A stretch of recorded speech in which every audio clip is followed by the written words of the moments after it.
السلام عليكم ورحمة الله وبركاته. ازيكم حبايبي؟ عاملين ايه؟ وحشتوني.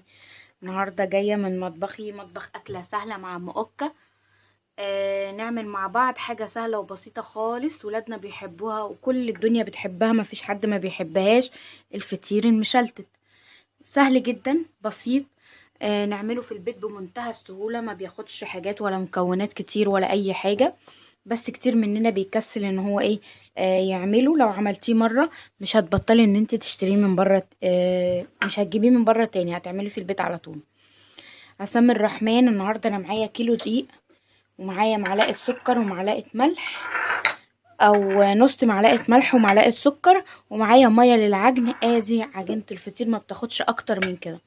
اي حاجه تانية دي افتكاسه بقى، مش دي عجينه الفطير. دقيق، سكر، ملح، ميه، مش اكتر من كده. بحط للوش كده حته قشطه، لسه دي هنخليها كده على جنب. الزيت هفرد عليه لسه شويه. هنا معايا كوبايه زيت، ومعايا سمنه. لو عندك سمنه بلدي ماشي، عندك زبده صفرا ماشي، سمنه عاديه المتاح عندك اشتغلي بيه. وهنا حاطه جنبي شويه دقيق كده، ايه احتياطي، عشان الم بيهم العجين لو ايه طري مني. هسمي الرحمن وهبتدي على طول، وهشيل الحاجات كده ايه على جنب اللي انا مش عايزاها، وابتدي على طول. الدقيق جميع الاغراض عشان يكون في عرق كده وحلو. ماشي.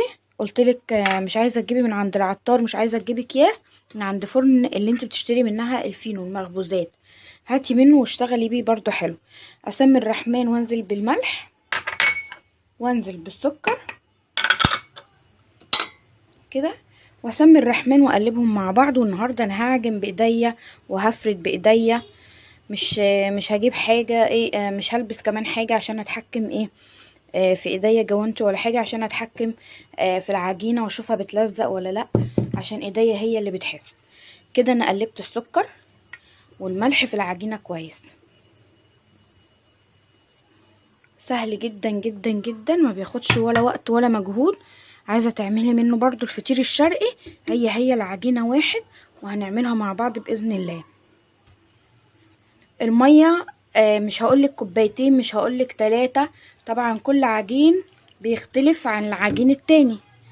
بس هي الميه عاديه من الحنفيه، مش او مغليه وتبرد عادي براحتك، بس ايه مش دافيه ولا حاجه، لان هو مفهوش خميره ولا حاجه، ده احنا هنسيبه يريح. بسمي الرحمن وبنزل بالميه كده والم معايا العجينه بتاعتي.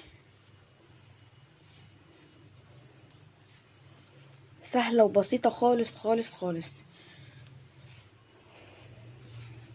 وقت كده يكون عندك دقيق وما وراكيش حاجه، تقومي ايه عامله للولاد شويه فطير، وبيتشال في الفريزر، وتحفظي كل واحده في كيس لوحدها مش على بعض. واي وقت عايزه تطلعيه طري وجميل ومفهوش اي حاجه، كانك لسه خبزاه.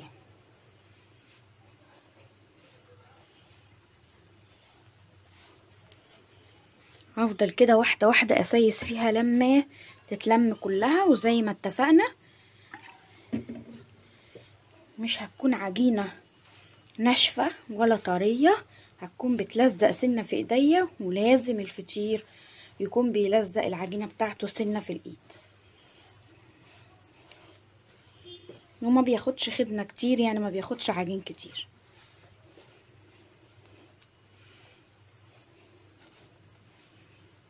الميه دي بتاعتك انتي، على حسب ما العجين يتلم معاكي، مش هقولك كام ولا قد ايه. بسم الله.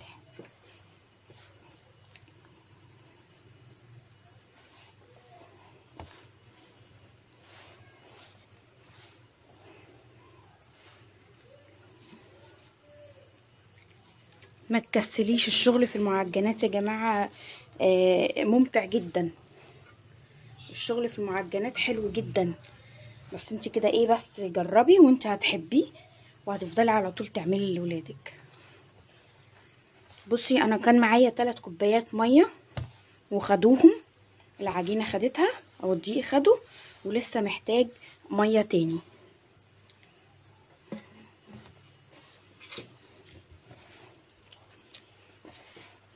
هو ده اللي انا بقولهولك بقى.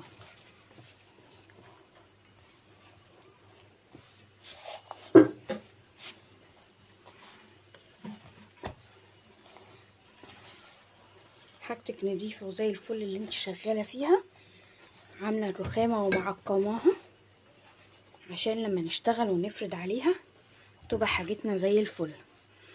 كده هزود ميه بالراحه بقى لان هي خلاص قربت تتلم، وهسيسها.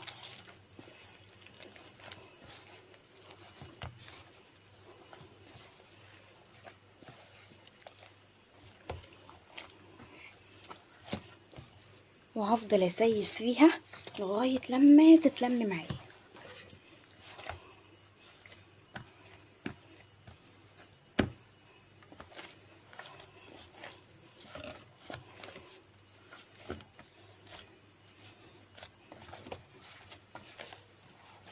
ده فطير مش عيش، يعني مش هحتاج ان انا ادب فيها كتير.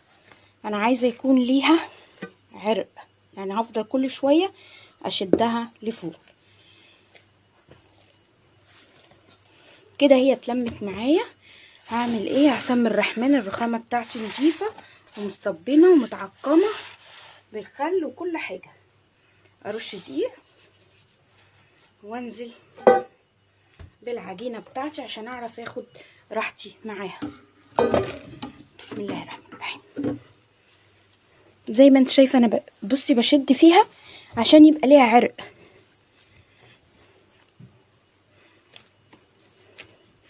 انضف ايدي كده من العجينه، وزي ما قلت لك عايزاها بتلزق، مش عايزاها طريه خالص ولا ناشفه خالص.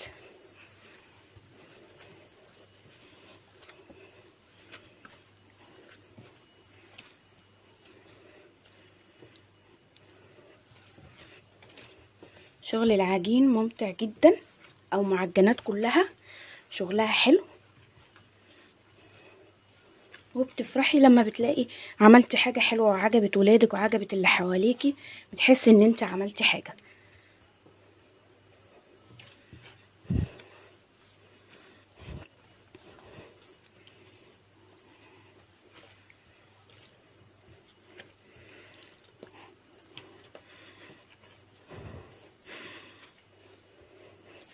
بصوا انا حاسه ان هي مش بتلزق قوي، فممكن احط ندعتين 3 ميه.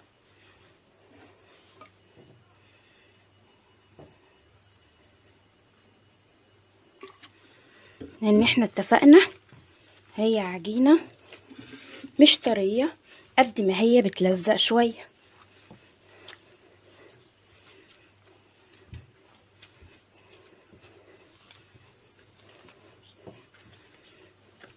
مش هعجن فيها كتير، حبه صغيرين وارجع لك اوريكي انا ايه لميتها. حبايبي لميتها اهو، بصوا طريه فيها عرق ازاي، اهي فيها عرق بتمط معايا. ماشي، هسمي الرحمن كده واحطها في الطبق اللي انا كنت بعجن فيه، وابل ايديا زيت وامشي على وشها كده،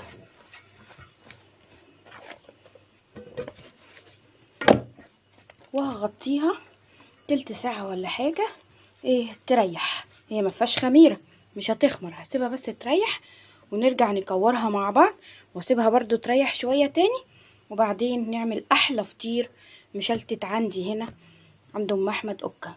هرجع لك تاني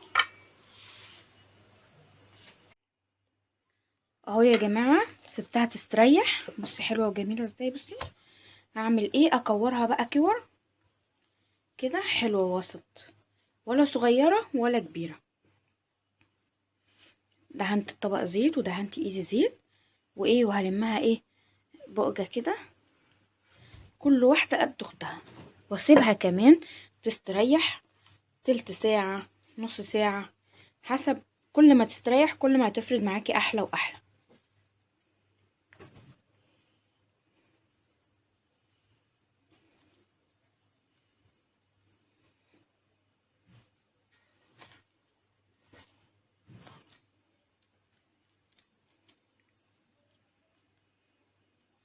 كل ما تستريح كل ما هتفرد معاكي حلو قوي، انت ما تستعجليش عليها.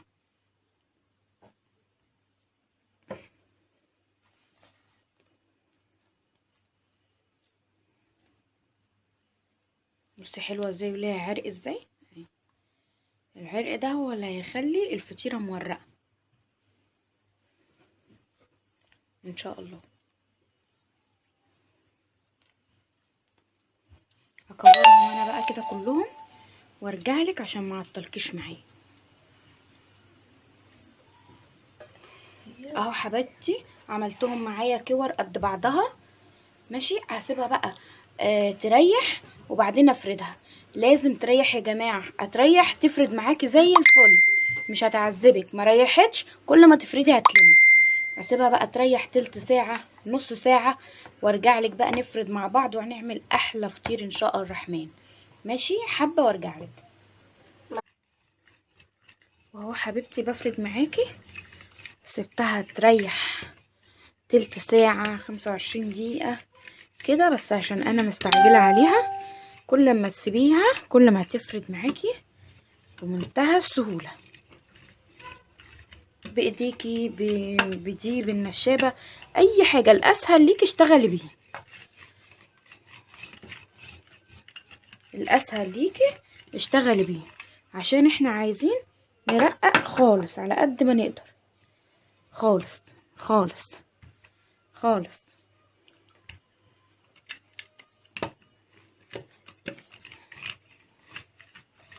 اهو بصي يا حبيبتي، ده كده وما استريحتش قوي او ما سبتش الوقت اللي انا ايه بالي فيه يعني.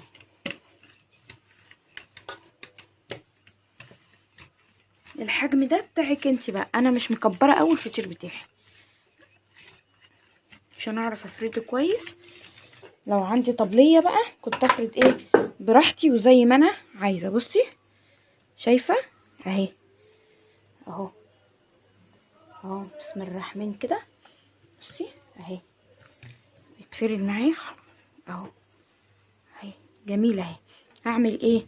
ادهن بقى السمنه على الزيت اللي انا قلتلك عليها اللي انا مسخناهم مع بعض دهنه حلوه كده، وابتدي ايه اطبقها كده.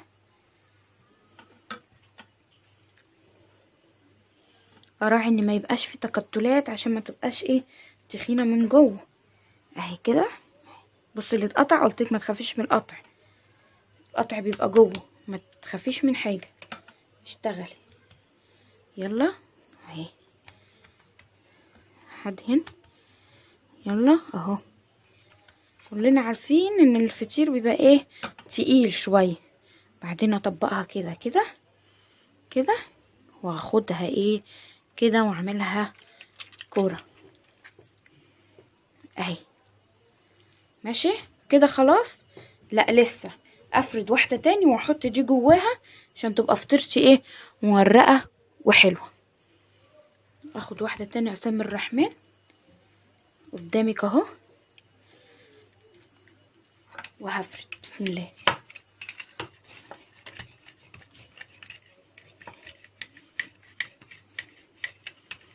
سهل وبسيط خالص والله، ما بياخد لا وقت ولا مجهود. جربي ايه، اول مره ما يطلعش معاكي تاني مره هيطلع.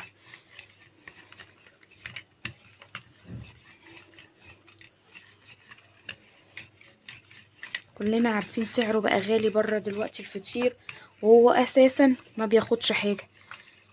يبقى ليه انتي قومي اعملي لولادك اللي هم نفسهم فيه واللي هم عايزينه.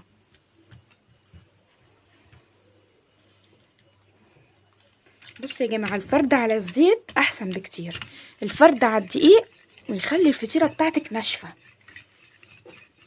انت بتفرديها على دقيق واحنا اتفقنا ان هي عجينه بتلزق شويه، افردي على زيت هيكون احسن بكتير.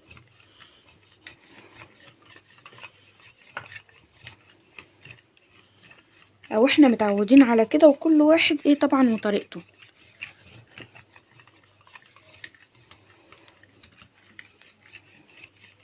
الاسهل بالنسبه ليكي تشتغلي بيه ايدك، النشابه، العصايه، اي حاجه تشتغلي بيها. قلنا القطع مفيهوش مشكله، لسه هنرقق تاني. انا بشدها كده منها يعني بخليها تخف شويه ومنها بدخلها شويه هوا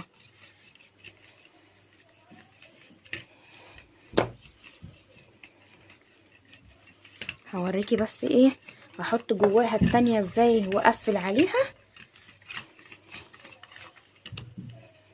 بعد كده هخلص واوريكي قبل ما ادخلهم الفرن ان شاء الله.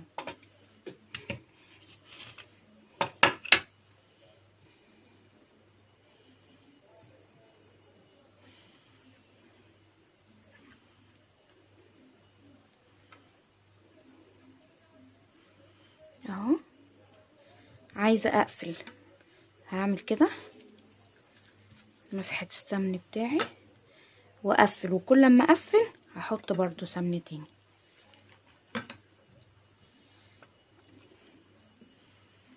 هنا بقى ما انساش ايه احط الكوره الاولانيه اهي اللي انا قلت لكم ايه هنحطها جوه بعض واقفل كويس عليها كده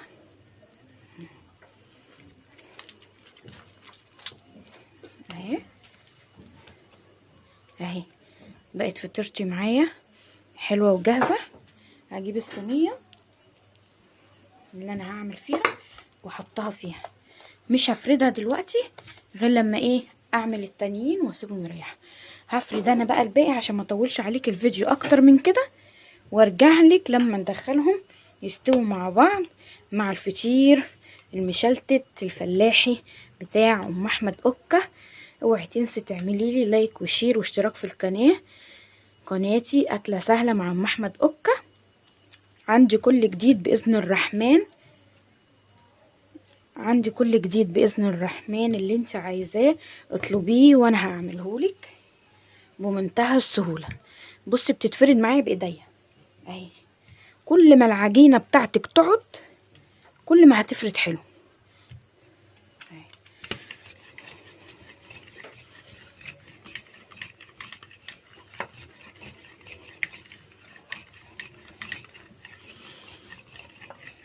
عايزاها اكبر هتحطي 3 جوا بعض، يعني انا فردت 2 واعمل التالتة كمان افردها واحط جواها.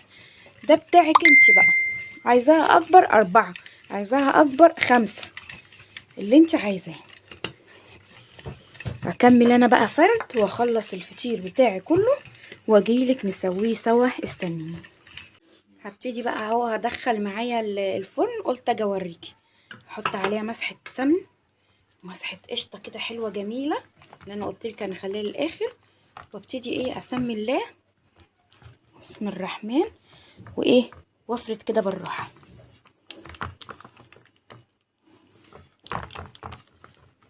افرد بالراحه كده كده. القشطه دي بتديها طعم جميل ووش اجمل. وهدخلها من تحت اول ما احس ان هي احمرت من تحت او عامله ايه مشغله لها شوايه دقيقه مش اكتر من كده، وما بياخدش ان شاء الله وقت في الفرن.